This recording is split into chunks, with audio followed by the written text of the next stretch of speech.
nakakasaka. Tapos na tayong mamitas ng ating mga gulay. Meron tayong kakainin ngayon at malilibre na ating ulam. Tingnan nyo mga kasaka, itong mga na-harvest natin.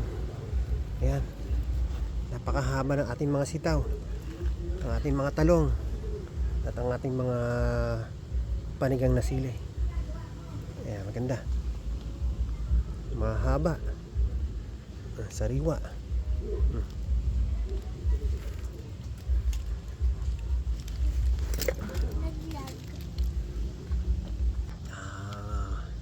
Pumunta na kayo dito at nang makatikim tayo ng bagong pitas na gulay mga kasaka. So hanggang sa huli at mamaya maya pupunta na tayo dun sa ating gagawing palaisdaan at mga punong mangga.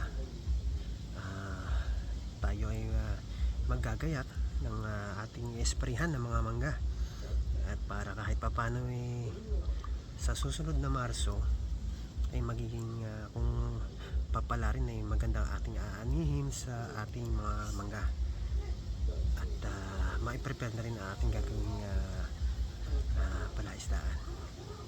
Hanggang dyan na muna mga kasakay, lagi kayong mag-ingat.